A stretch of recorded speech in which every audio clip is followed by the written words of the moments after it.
미국과 중국을 중심으로 한 글로벌 경기 분석과 국내 투자 전략을 알아보는 시간입니다.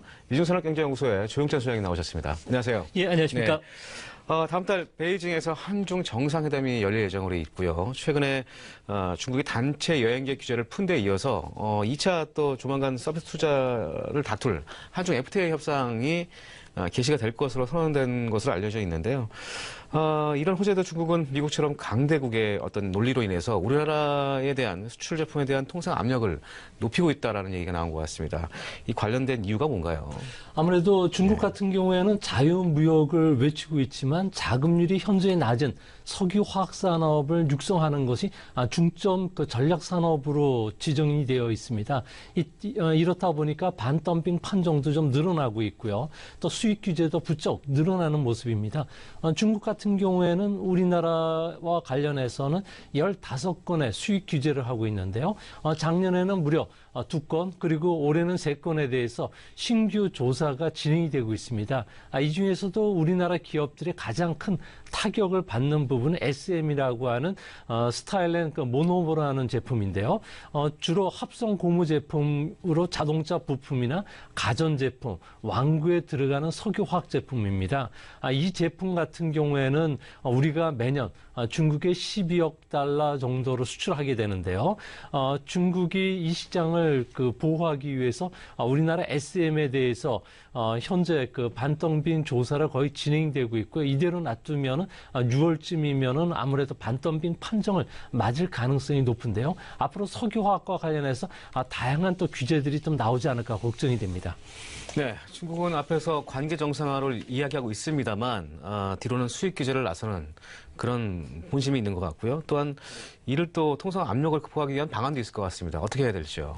네, 중국 같은 경우에는 자국 산업의 경쟁력 확보를 위해서 시간을 벌기 위한 측면으로 우리나라의 중국과 관련된 수입 의존도가 높은 품목에 대해서는 지금 통상 압력을 가하고 있는데요. 이에도 중간재라든지 자본재에 대해서는 수입 대체선을 바꾸라는 요구를 하고 있다고 합니다. 이뿐만 아니라 중국산 제품의 경쟁력 제고, 그리고 또 원부자재 자체 조달 정책을 추진하고 있기 때문에 앞으로 상품 무역과 관련해서는 상당히 좀 어려움에 처할 것으로 보여지는데요. 이 때문에 우리 기업들 같은 경우에는 폴리실리콘 제조업체처럼 고순도의 제품을 가지고 승부를 해야 되지 않을까 보여집니다. 폴리실리콘 같은 경우에는 중국이 우리나라보다 2배 정도 더 생산을 많이 하지만 효율이 높은 99급 같은 경우에는 한국 제품에 지금 밀리고 있는데요. 이 때문에 중국이 폴리실리콘에 대해서 반덤핑 관세를 부과하게 됐을 경우에 중국 태양광 업체가 직접적인 타격을 받게 됩니다. 이 때문에 우리나라 같은 경우에도 반덤핑과 관련해서 제재가 내려오면 강력하게 반대하기보다는 오히려 중국이 따라올 수 없는 이런 고순도의 제품, 차별화된 제품을 갖추는 게 기업들한테는 상당히 좋고요. 이런 제품을 구성하고 있는 기업에 대해서 앞으로 중국과 관련된 투자를 하실 때 상당히 도움이 되지 않을까 보여집니다. 네, FTA 서비스 분야에 대한 후속 협상이 곧 개시를 선언할 예정으로 알려져 있습니다. 2단계 협상 개시는 언제 선언이 되면서 또 어떤 기업이 또 수혜를 얻게 될지요? 네, 협상 개시는 아무래도 12월 달에 있는 한중 정상회담에서 선언이 될 것으로 보여지는데요. 코트라에서 자료 조사한 바에 따르면 2020년에는 중국의 서비스 무역 같은 경우에는 무려 1조 달러 정도 되는 시장이 될 것이라고 합니다. 전 세계 시장이 한 10% 정도로 차지하면서 미국 다음으로 큰 시장이 되는데요. 우리 같은 경우에는 지난해 중국의 서비스와 관련된 무역에서 205억 달러 정도 수출을 했습니다. 이 때문에 개방이 됐을 경우에는 상당히 커다란 경제적 효과가 있는데요. 이 때문에 앞으로 중국이 서비스나 투자 부분의 시장을 얼마만큼 열지, 그리고 규제가 풀리면 어떤 기업이 수혜를 받을지를 관심 있게 보셔야 되는데요. 우리 같은 경우에는 포지티브 방식의 서비스 시장 개방을 앞으로는 네거티브 방식으로 바꾸자고 지금 요구를 하고 있는데요. 개방 이 품목만 지정하고 나머지는 다 풀자는 겁니다.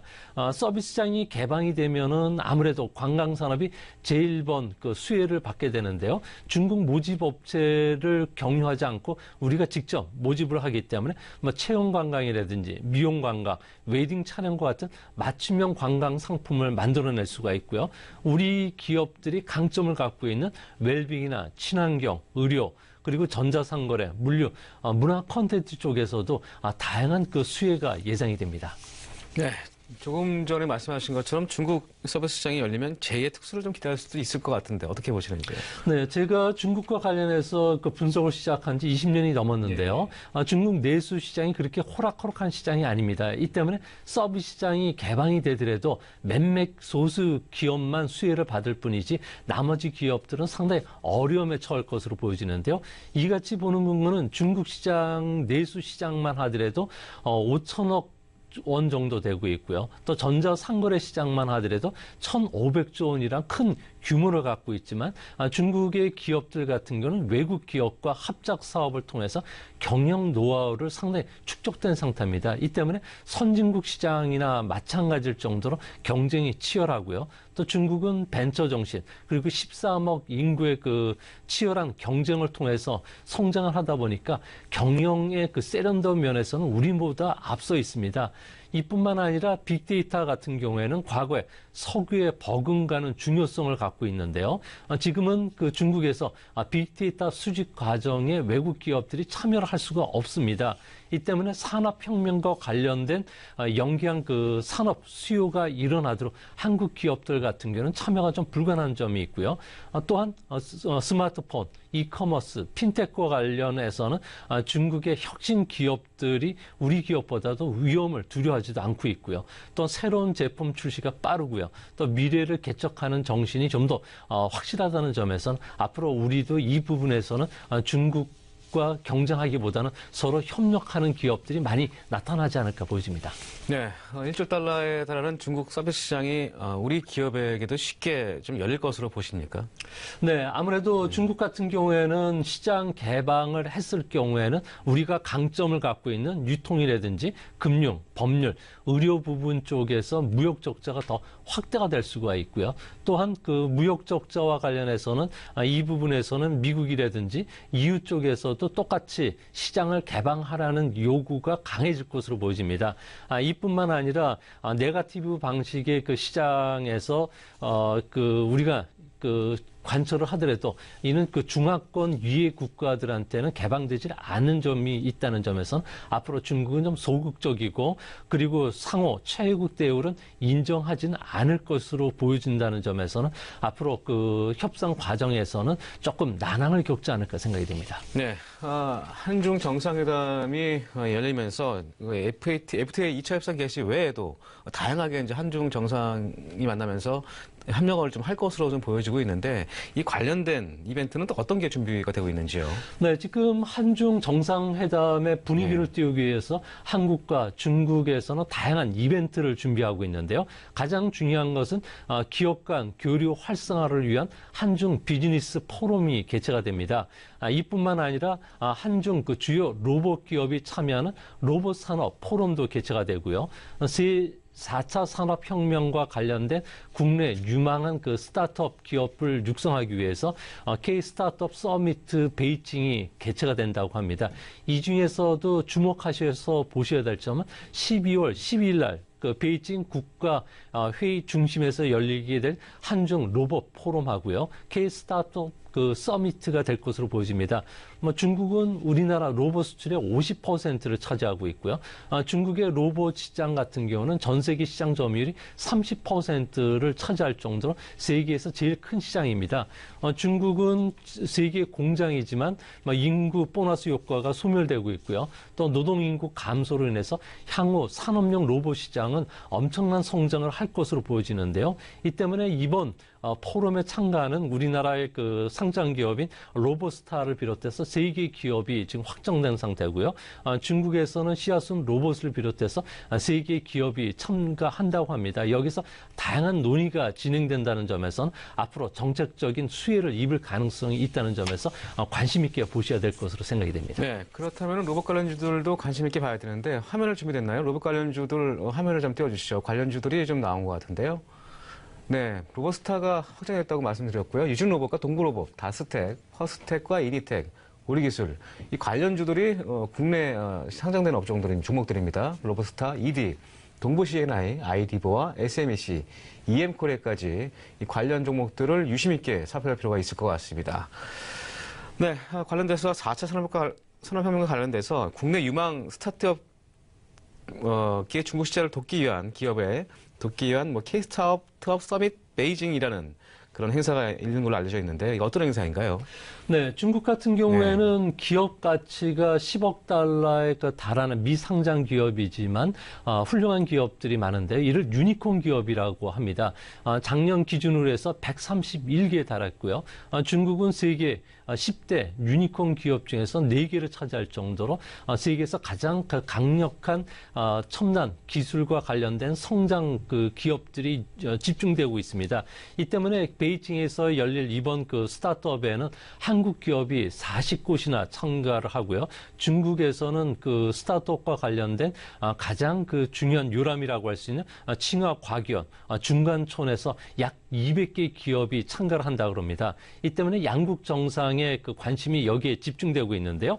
우수 기업 간의 협력 체계 구축뿐만 아니라 중국 진출과 관련된 MOU 체결도 있을 거로 보여집니다.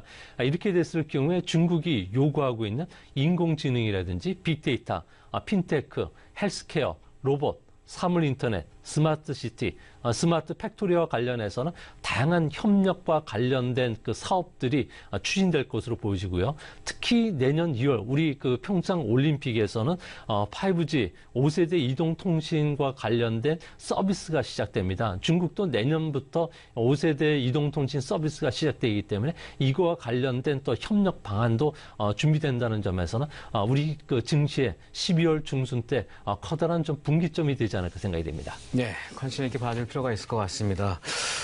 여하튼 간에 사드 갈등으로 인해서 한중 관계가 좀 내각되면서 중국이 한국에 대한 투자는 전보다 좀 후퇴한 게 사실입니다만 이런 부분들에 대해서 다른 나라들은 또 어떤가요? 네, 다른 나라들 같은 경우에도 지금 미국과 유럽 기업들 같은 경우에는 아무래도 중국 쪽에서 밝은 전망을 하지를 않고 있는데요.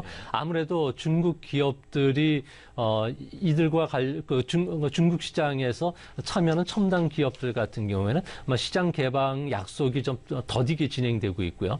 이뿐만 아니라 자금 회수도 좀 빨라진다는 점에서는 앞으로 첨단 기업을 중심으로 해서는 많은 기업들이 중국에서 좀 탈출하지 않을까 보여집니다. 다만 여전히 자동차라든지 소비 시장은 확장세를 계속 이어가고 있기 때문에 구미 기업들 같은 경우는 중국과 관련된 양극화 모습이 뚜렷해질 것으로 보여지고요. 하지만 일본 기업들 같은 경우는 최근 들어와서 중산층이 늘어나면서 일본 제품에 대한 소비가 좀 늘어나고 있다고 합니다. 이뿐만 아니라 우리의 사드 문제로 인해서 센가쿠와 관련된 갈등이 어느 정도 무마됐다는 점에서는 중국 승용차 시장에서 일본 자동차 같은 경우는 두 자릿수 성장을 해주고 있는데요. 이 때문에 앞으로 일본 기업들과 우리나라 기업들 간에 아마 치열한 중국 시장을 두고 경쟁을 하지 않을까 생각이 됩니다. 네, 최근에 중국 증시가 금융경제 위기 아무래도 규제를 하면서 좀 급등락을 좀 보이고 있는 양상인데요. 중국 증시는 조정을 계속 이어질 건지 언제 반등이 좀 본격적으로 나올 것으로 좀 판단되어지는지요. 네, 중국 증시 같은 경우에는 다른 증시가 지금 화랑을 보이는 데 반해서 중국 증시만 나홀로 약세를 보이고 있는데요. 아무래도 10월 경제 지표가 발표됐던 시점을 기점으로 해서 성장이 둔화되는 모습이 뚜렷해지고 있습니다. 이 때문에 주도주라고 할 수 있는 중국에서는 백마주라고 부르는데요. 대형 고배당 종목을 중심으로 해서 계속적으로 차익 매물이 나오고 있고요. 기술주라든지 소비 관련주들도 지금 조정 국면이 뚜렷해지고 있습니다. 현재 상황을 보면 2015년과 2016년도에 찾아왔던 주가 하락, 채권 하락, 약세, 그리고 환율 하락이라는 트리플 약세가 찾아오고 있기 때문에 당분간 조정 국면이 좀 길어질 가능성이 높은데요. 이 때문에 중국 정부 같은 경우에는 그 경기 그 회복 신호가 나오기 전에 먼저 금융 당국이 온라인 그 소액 그 대출 상품이라든지 이재 상품과 관련된 규제를 어느 정도 완화해 줘야지 증시로 자금 유입이 빨라지지 않을까 보여지고요. 특히 연말에는 아무래도 그 통화 정책 기조가 중립으로 그대로 유지가 되고 있기 때문에 금융기관들이 자금 확보 경쟁에 나섰다는 점에서는 금리가 계속 상승할 수밖에 없지 않나 보여집니다. 이런 측면에서 보면은 여전히 그 내년 전인대를 전후해서 정책적인 비전이 뚜렷하게 나타나고 신규 사업들이 나와야지 증시가 방향성을 찾는다는 점에서는 좀 당분간 중국 주식과 관련된 투자는 좀 조심스럽게 접근하시는 전략이 좋을 것으로 보여집니다. 네, 알겠습니다. 지금까지 미중산업경제연구소의 조영찬 소장님이었습니다. 고맙습니다.